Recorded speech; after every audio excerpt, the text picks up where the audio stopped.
हमारे प्रदेश के शर्मा जी मुख्यमंत्री हो सकते हैं, इसलिए हम शर्मा जी को मुख्यमंत्री बनाने के लिए अपने बचे खुचे जो हमारा जीवन है, मैं आज संकल्प लेता हूँ कि मैं इनके लिए काम करेंगे। द लाइव टीवी, सच सबसे आगे। दोस्तों, उत्तर प्रदेश के अंदर से योगी आदित्यनाथ की सरकार की विदाई बिल्कुल तय हो चुकी है। सर्वे तो आपने तमाम देखे ही होंगे। साथ ही आज हम आपको दिखाने जा रहे हैं कि कैसे ठन गई ये दोनों के बीच में, यानी प्रधानमंत्री नरेंद्र मोदी के बीच में और योगी आदित्यनाथ के बीच में कैसे तलवारें खिंच चुकी हैं और कोई मौका नहीं छोड़ते एक दूसरे को नीचे दिखाने से। आज हम आपको तमाम ऐसे तथ्य दिखाने जा रहे हैं जहां पर साफ तौर पर कर दिया गया है कि अगर उत्तर प्रदेश में वैसे तो सरकार आनी नहीं है भाजपा की, लेकिन अगर आ गई तो योगी आदित्यनाथ मुख्यमंत्री नहीं होंगे। इस बात के जीते जागते अब सबूत मिलने लगे हैं। पिछले 3 से 4 महीने के अंदर जो घटनाक्रम तेजी के साथ घटे हैं, यह बताने के लिए काफी है कि योगी आदित्यनाथ की विदाई उत्तर प्रदेश से तय है।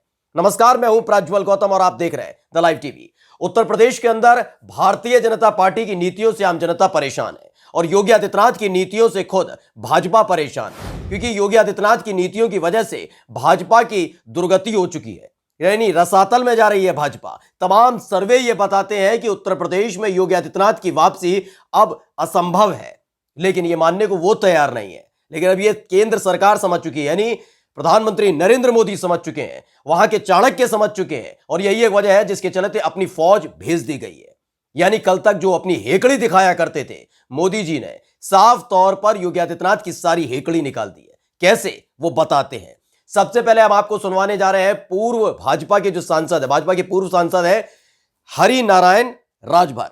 उन्होंने साफ तौर पर क्या कहा है। उन्होंने मंच से बकायदा नारे लगवाए। वो नारे अगर आप सुनेंगे, यानी योगी आदित्यनाथ भी सुनेंगे, तो चिंता में पड़ जाएंगे, क्योंकि उनके बगल में वो शख्स बैठा हुआ था, वो शख्स खड़ा हुआ था जो सीधे प्रधानमंत्री नरेंद्र मोदी को रिपोर्ट करता है। वो शख्स खड़ा हुआ था जिसे कुछ दिनों पहले प्रधानमंत्री नरेंद्र मोदी के आदेश पर उत्तर प्रदेश भेजा गया था कि योगी कैबिनेट में इसे शामिल किया जाए, लेकिन तब हेकड़ी दिखाई गई थी। लेकिन सारी हेकड़ी अब निकलने वाली है। पहले वीडियो देख लीजिए। वीडियो देखकर आप समझ जाएंगे कि उत्तर प्रदेश में भाजपा के अंदर और योगी आदित्यनाथ को लेकर क्या कुछ पक रहा है। के लिए कार्य करेंगे। जैसे हमारे तिवारी जी ने कहा कि भविष्य में आने वाले वक्त में हमारे प्रदेश के शर्मा जी मुख्यमंत्री हो सकते हैं, इसलिए हम शर्मा जी को मुख्यमंत्री बनाने के लिए अपने बचे खुचे जो हमारा जीवन है, मैं आज संकल्प लेता हूँ कि मैं इनके लिए काम करेंगे, अपने प्रदेश के लिए काम करेंगे, इस मऊ जिले की जनता के लिए काम करेंगे। भारतीय जनता से निवेदन करता हूँ कि हम उत्तर प्रदेश के मुख्यमंत्री बनाने के लिए शर्मा जी के प्रति हम लोग संकल्पबद्ध हैं। मैं तो सुना आपने किस तरह से मंच पर खड़े हुए थे अरविंद शर्मा। अरविंद शर्मा वही हैं जो एक पूर्व आईएएस अधिकारी रह चुके हैं और प्रधानमंत्री नरेंद्र मोदी के खासम खास माने जाते हैं। थोड़े दिनों पहले जब इन्हीं अरविंद शर्मा को भेजा गया था उत्तर प्रदेश और कहा गया था कि इन्हें कैबिनेट में शामिल किया जाए, तो हेकड़ी दिखाई गई थी। इनसे ना मुलाकात की थी योगी आदित्यनाथ ने, और ना ही इन्हें योगी आदित्यनाथ ने अपने कैबिनेट में शामिल किया था। वो बात अलग है कि एमएलसी बनाकर इन्हें एडजस्ट किया गया था। तब से ही दोनों के बीच की जो दूरियां थी और बढ़ गई थी, यानी यूं कहा जाए कि खाई चौड़ी होती जा रही थी। और वक्त वक्त पर प्रधानमंत्री नरेंद्र मोदी ने योगी आदित्यनाथ को इसका एहसास भी कराया था और तमाम वीडियोज निकलकर सामने आई थी। यानी कि जो मंच सजा हुआ था, उस मंच पर अरविंद शर्मा खड़े हैं और पूर्व सांसद जो भारतीय जनता पार्टी के हरि नारायण राजभर, वो साफ तौर पर कह रहे हैं कि अगला मुख्यमंत्री अरविंद शर्मा को बनवाना है, इन्हीं के लिए काम करना है। यानी योगी आदित्यनाथ की विदाई तय हो चुकी है केंद्र सरकार की तरफ से। तो कम से कम जो दिल्ली में बैठे हैं भाजपा के तमाम दिग्गज नेता, उन्होंने साफ तौर पर यह तस्वीर साफ कर दी है कि अगर भाजपा वापसी भी करती है तो योगी आदित्यनाथ मुख्यमंत्री नहीं होंगे, कोई और बना लेंगे, लेकिन योगी आदित्यनाथ कतई मुख्यमंत्री नहीं होंगे।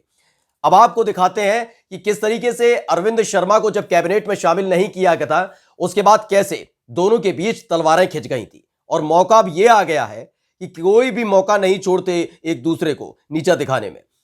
आपको याद होगा पूर्वांचल एक्सप्रेस वे का शिलान्यास करने पहुंचे थे, उद्घाटन करने पहुंचे थे प्रधानमंत्री नरेंद्र मोदी।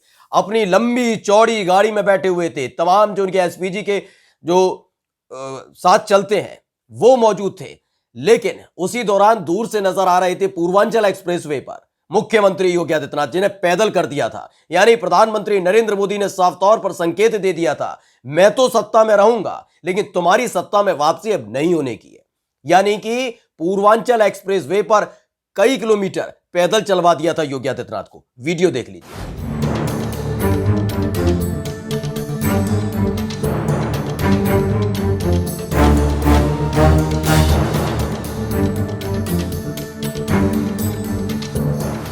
सिर्फ यही वीडियो नहीं, इसके बाद एक और घटनाक्रम घटा जिस पर सबकी निगाहें टिकी हुई हैं और टेंशन लगातार बढ़ती जा रही है। खेमा बढ़ चुका है उत्तर प्रदेश के अंदर, भारतीय जनता पार्टी में खेमा बढ़ चुका है क्योंकि उत्तर प्रदेश में सरकार की वापसी हो नहीं रही। ऐसे में दोनों ही गुट बन चुके हैं, एक है मोदी गुट, एक है योगी गुट। अब मोदी गुट की तरफ से यानी कि केंद्र सरकार की तरफ से एक फरमान जारी किया गया। फरमान 29 दिसंबर को क्या जारी किया गया कि अब जो मुख्य सचिव नया बनेगा वो आप तय नहीं करेंगे। यह मत सोच लीजिए आप सर्वे सर्वा हो गए, आप बिल्कुल तय नहीं करेंगे। इसलिए केंद्र सरकार की तरफ से अपना मनपसंद यानी प्रधानमंत्री नरेंद्र मोदी ने अपने मनपसंद व्यक्ति को उत्तर प्रदेश में मुख्य सचिव बनाकर बैठाया है, जिससे योगी आदित्यनाथ की एक एक गतिविधि पर नजर रखी जा सके, उनके फैसलों पर नजर रखी जा सके, कैसे भाजपा के तमाम जो जनाधार था उसे रसातल में ला दिया अपनी नीतियों से, उस पर नजर रखी जा सके। और इसीलिए DS मिश्र को केंद्र से, सीधे केंद्र से मोदी यानी प्रधानमंत्री नरेंद्र मोदी ने सीधे उत्तर प्रदेश भेज दिया है कि अगले मुख्य सचिव ये होंगे और ज्यादा बोलने की जरूरत नहीं है, विरोध करने की जरूरत नहीं है। यह भी एक चीज बताती है कि कैसे अब कंट्रोल करने का काम किया जा रहा है, कैसे दोनों के बीच, चाहे वो प्रधानमंत्री नरेंद्र मोदी हो या फिर योगी आदित्यनाथ हो, दोनों के बीच कैसे तलवारें खिंच चुकी हैं। वो बात अलग है कि तमाम अंधभक्त अब भी कहते हैं कि योगी आदित्यनाथ अगले प्रधानमंत्री होंगे, लेकिन प्रधानमंत्री नरेंद्र मोदी ने साफ जाहिर कर दिया है और तमाम जो दिल्ली में बैठे हुए भाजपा के दिग्गज नेता उन्होंने साफ कह दिया है कि आप मुख्यमंत्री ही रहे, वो बड़ी बात है। यानी DS मिश्र अब यहां पर है, मुख्य सचिव है उत्तर प्रदेश के और साफ तौर पर वो नजर रखेंगे एक एक गतिविधि पर और एक एक रिपोर्ट पहुंचेगी प्रधानमंत्री नरेंद्र मोदी के पास। यही एक घटनाक्रम नहीं था, इस घटनाक्रम के अलावा एक और घटनाक्रम था 6 दिसंबर का, आपको याद दिलाते हैं। आपको याद ही होगा कई बार डिप्टी CM केशव प्रसाद मौर्य से सवाल किया गया था कि आप दोनों के बीच कैसे रिलेशन है, यानी ये केशव प्रसाद मौर्य के बीच और योगी आदित्यनाथ के बीच। वो उसे टाल जाते थे, बताते थे कि कभी तवज्जो नहीं मिलती, कई चीजें आपने देखी होंगी, कई तस्वीरें देखी होंगी, उन्हें स्टूल मंत्री तक कहा जाने लगा था। और इसी के बीच 6 दिसंबर को एक मुलाकात उन्होंने की थी। मुलाकात किससे की? प्रधानमंत्री नरेंद्र मोदी से। यानी केशव प्रसाद मौर्य सीधे किसी को बिना बताए पहुंच गए थे दिल्ली, प्रधानमंत्री नरेंद्र मोदी से मुलाकात कर ली थी। इसने भी टेंशन बढ़ा दी थी योगी खेमे की और खुद मुख्यमंत्री योगी आदित्यनाथ की कि एक तो सत्ता में वापसी असंभव नजर आती है, फजीयत जगह जगह वैसे ही विपक्ष हमारी कर रहा है, मैं जो भी मंच से बोलता हूं उसका जनता विरोध कर देती है, खाली कुर्सियों को भाषण सुनाना पड़ रहा है, जनता विरोध कर रही है, गो बैक के नारे लगा रही है। और दूसरी तरफ केशव प्रसाद मौर्य और तमाम जो नेता हैं वो मोदी जी से मुलाकात कर रहे हैं। यानी कि अब संकट जो है योगी आदित्यनाथ की कुर्सी पर चौतरफा देखने को मिल रहा है, यानी उनको घेर कर रख दिया गया है और साफ संकेत बार बार दिए जा रहे हैं भाई कि भाजपा की वैसे तो वापसी होने वाली है नहीं क्योंकि रसातल में और गर्त में ला दिया है, लेकिन दूसरी तरफ साफ तौर पर उन्होंने यह भी कर दिया है कि अब अगर भाजपा गलती से भी पूर्ण बहुमत के साथ तो आनी नहीं लेकिन गठबंधन के साथ भी आई तो आप तो मुख्यमंत्री नहीं रहेंगे। मुख्यमंत्री वो होगा जो प्रधानमंत्री नरेंद्र मोदी की सुनेगा।